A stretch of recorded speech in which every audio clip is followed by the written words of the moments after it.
Welcome to the Good Ride. I'm James Beastie, and next to me is the Amplid Surfari. Next to that is the Jones Hovercraft, similar in riding style. Not the same, but similar. And I thought I would compare it against the new Hovercraft 2.0. Then the Holy Grail, a board I had a hell of a time on. I got the Surfari in a wide variety of conditions, everything from groomers to a decent amount of powder and a little bit of uneven terrain. I compared it same day against the Hovercraft. I rode this with Union Atlas, Ride Fuse, and then Burton Kendos. This Surfari 157 fit my 5'10 frame, my size 9 boots, and my 185 pounds pretty well. The Hovercraft next to it felt very comparable. If you're looking at a 56 Hovercraft, look at the 57 Surfari. When it comes to the shape, I would say the Amplid Surfari does not feel as tapered and directional and set back as you would think. It feels much more centered underfoot. It feels much less tapered than you would think for 16 mil of taper. The Jones Hovercraft felt more set back. It felt more directional. It felt like it needed a little more back foot weight. There's a lot of camber going on here with only a little bit of early rise.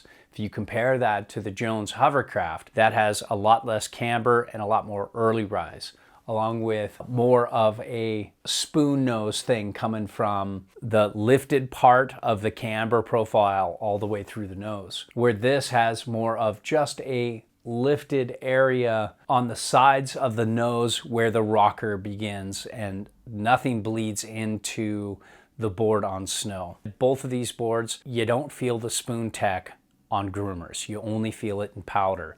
This has a stiff flex. It is medium stiff, a touch softer in the nose, but not much. And then a pretty stiff tail. So if you look at the pop, there's a lot of give back on this board. Wasn't that easy to butter, but if you give this a good bit of effort, you'll find this thing springs really well. In comparison to the Hovercraft, definitely more of a medium side of medium stiff. Now, when it comes to how it deals with uneven terrain, this thing's amazing. I mean, Amplid and their anti-phase technology and whatever else they're doing with this ride just keeps this board from getting cranky in just about any kind of situation. It's amazing. It does such a good job at being damp in all conditions. It's a lot of fun. I just haven't found any other board that can balance this kind of flex and this kind of shock absorption in all conditions with this kind of pop. It's just a really cool technology. It's no bullshit. It is legit. The Hovercraft is a very damp board, but it's just a little less in all conditions. But still, I mean, neither are slouches. This is incredibly damp at high speed. The side cut allows you to point it, and the board just takes any speed you want to give it and doesn't get chattery. The nose doesn't clown shoe. None of that shit. This is no slouch when it comes to bombing, but I would give it to the Surfari. The glide was noticeably better with the Hovercraft, especially in powder. This just kept its speed better. Now, when it comes to edge hold in hard to icy snow, the Hovercraft's a little better with that disruption in the side cut. It seems to grip a little better in uneven snow. I might take the Amplid Surfari over the Hovercraft just because it keeps the edge so quiet. It never bucks. The turn initiations, medium-ish. It got going when I wanted it to. It didn't feel like there was a big lag. When I engaged the side cut in the turn, I found that the radius was in between straight liney and balanced. It could do a little bit of everything. Circle carves weren't amazing, but across the groomer carves were pretty good. It really shined with those drivey down the line carves, kind of semi-wide to narrow S-turns going even into a straight line. This really shined.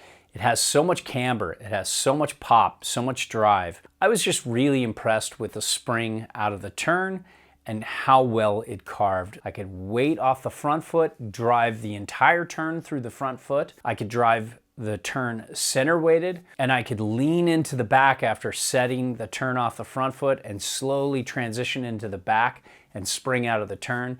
This never felt tapered and washy. When it comes to powder, this has really good float, but in comparison to the Hovercraft and many like freeride to alternative freeride boards like this, I didn't feel like the float was quite there. I think it likes steeper terrain. The low angle powder at Mount Bachelor is pretty challenging, but that centered feel is great for those who want to get air. I think that's where the Surfari shines over the Hovercraft.